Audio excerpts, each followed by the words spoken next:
नमस्कार दोस्तों, स्वागत है आपका एक बार फिर से आपके अपने YouTube चैनल में।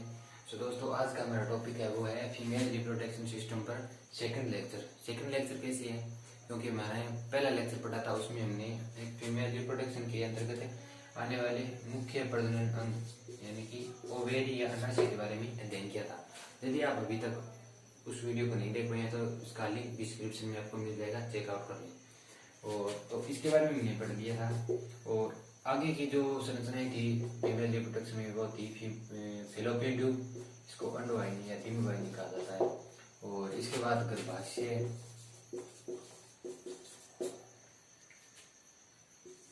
इसके 3 स्तर होते हैं गर्भाशय के, उसके बारे में पढ़ेंगे। और उसके बाद में हाइमन होती है यहाँ पर, यानी कि योनि असद होती है, और इसको वेजाइना कहा जाता है, वेजाइना। तो इन 4 टॉपिक्स यानी कि फैलोपियन ट्यूब, गर्भाशय और वेजाइना, और इसके अलावा जो माताओं के अंदर पाई जाने वाली स्तन ग्रंथियां होती है उनके बारे में हम वर्णन करेंगे।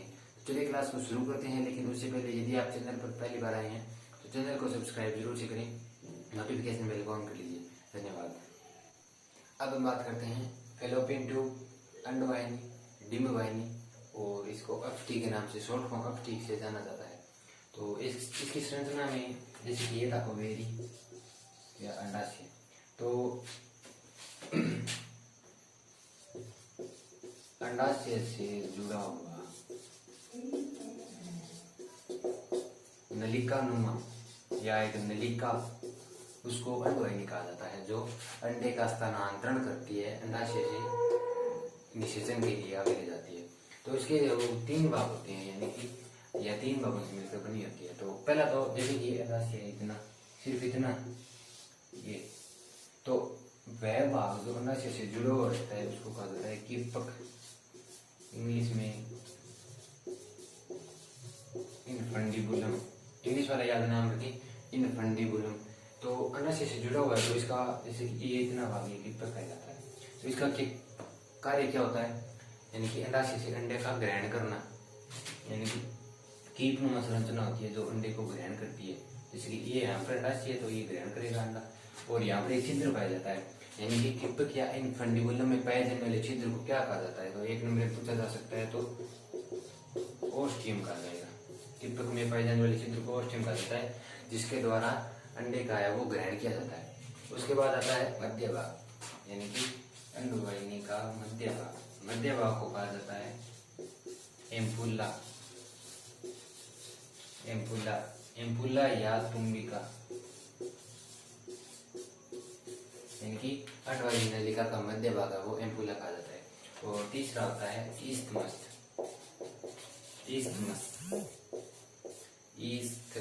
ईस्थमस क्या होता है, अंडवाहिनी नलिका का वह भाग जो गर्भाशय से कनेक्ट में रहता है, यानी कि ये वाला, उसको ईस्थमस कहा जाएगा। तो एक अंडवाहिनी या फैलोपियन ट्यूब की संरचना है वो 3 भागों से मिलकर बनी होती है। कीपक या इनफंडिबुलम, इसमें जो छिद्र पाया जाता है उसको ओस्टियम कहा जाता है। और एक यहाँ पर एक महत्वपूर्ण बात आती है, वो होती है इनमें पाए जाने वाले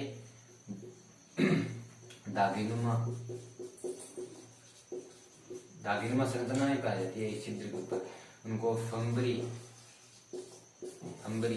या झालर कहा जाता है। फंबरी या झालर आप याद रखें, एक तो ओस्टियम, फंबरी, और इसके अलावा इस्थमस या एम्पुला में एक आपको ऐसा पूछा जाता है कि जो इनिशिएशन की क्रिया वो कहाँ होती है, तो आप लिखाते हैं फैलोपियन ट्यूब में, अंडवाहिनी नलिका में, सही है आप। परंतु यदि आपसे और गहराई में भी पूछा जा सकता है अंडवाहिनी नलिका के किस भाग में होती है इनिशिएशन की क्रिया, वो होती है तुम्बिका या एम्पुला। तो गाइस, अंडवाहिनी नलिका के बाद हमारा जो आगे का टॉपिक होता है, यानी कि यहाँ तक अंडवाहिनी नलिका, उसके बाद आता है गर्भाशय, जिसको यूट्रस कहा जाता है।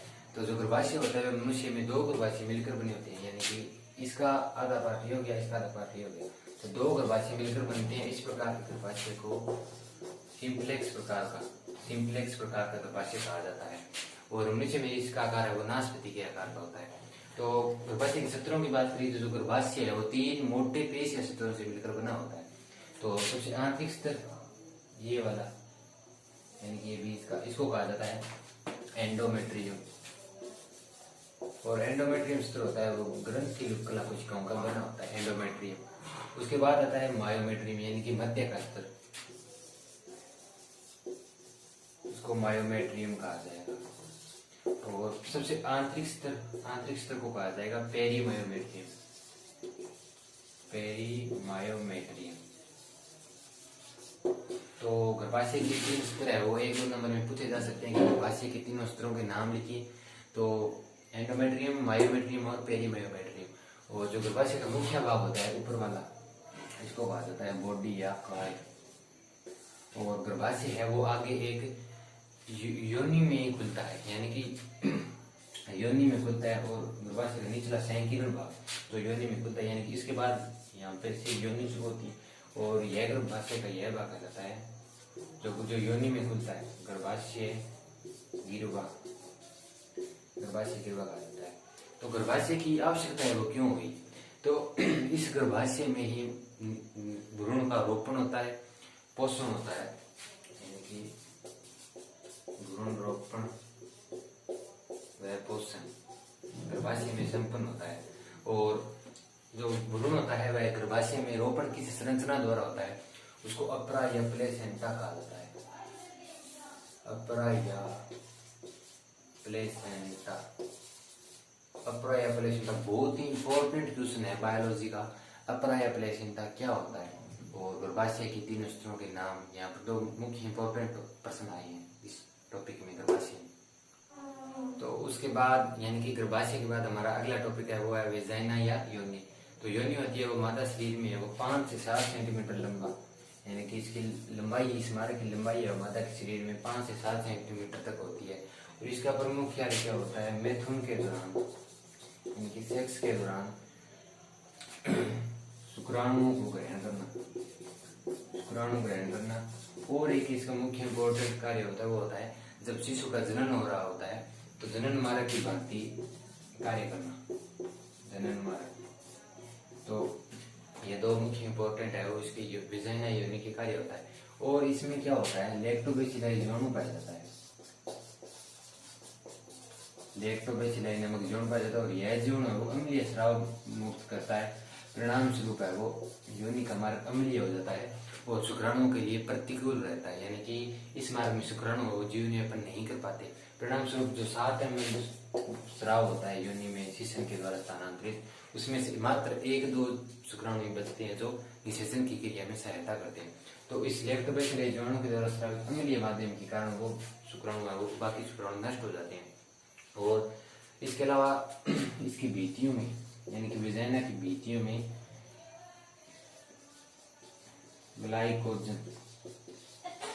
ग्लाइकोजन का संचय रहने के कारण है वो ऊर्जा उत्पन्न करने में सहायता करता है। तो वेजाइना है वो 5 से 7 सेंटीमीटर लंबा मार्ग होता है और जनन मार्ग और मैथुन क्रिया के दौरान शुक्राणु को ग्रहण करने में सहायता करता है। तो ये तो बात हो गई कि मादा के शरीर के अंदर पाए जाने वाले रिप्रोडक्शन सिस्टम्स की, यानी कि अंदर है वो कौन कौन से अंग पाए जाते हैं। अब हम बात करते हैं बाह्य जननांगों की, यानी कि जो शरीर के बाहर है वो दिखाई देते हैं। तो बाह्य जननांगों में पहला है लेबिया मोजोरा। लेबिया मोजोरा मतलब मेजर, मेजर मतलब बड़ा।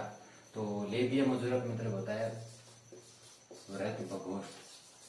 हिंदी वाला याद नाम मत रखिए आप, इंग्लिश वाला याद रखिए, लेबिया मोजोरा। तो यह क्या होता है? जो वेजाइना होती है उसके चारों ओर वसीय ऊतकों से बना मोटा पेशीय सत्र, मोटा पेशीय सत्र होता है, मोटाई में अधिक होता है और इस पर है वो रोम पाए जाते हैं। तो वसीय ऊतकों से बनी ओष्ठ रूपी संरचना, ओष्ठ या होंठ रूपी संरचना जिस पर रोम पाए जाते हैं उसको लेबिया मोजोरा कहा जाता है।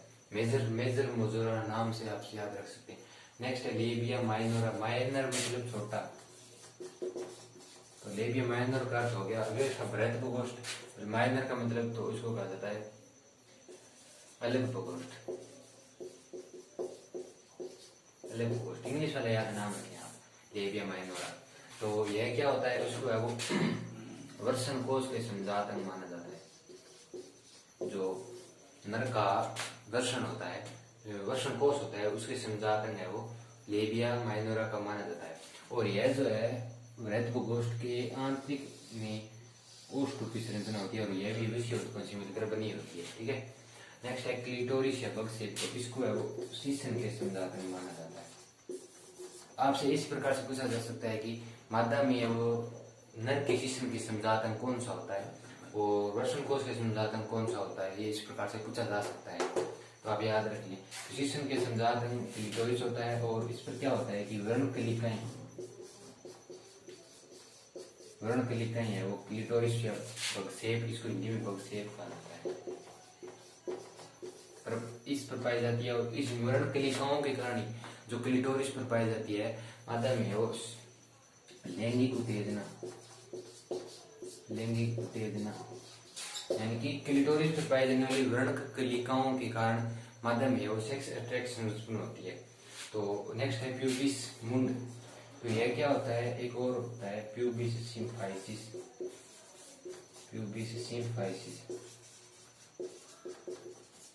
तो प्यूबिस सिम्फाइसिस से घिरा हुआ वृषीय उत्को युक्त भाग है वो प्यूबिस मुंड कहा जाता है। इसके बारे में ज्यादा कुछ दिया नहीं गया 12th के बोर्ड में।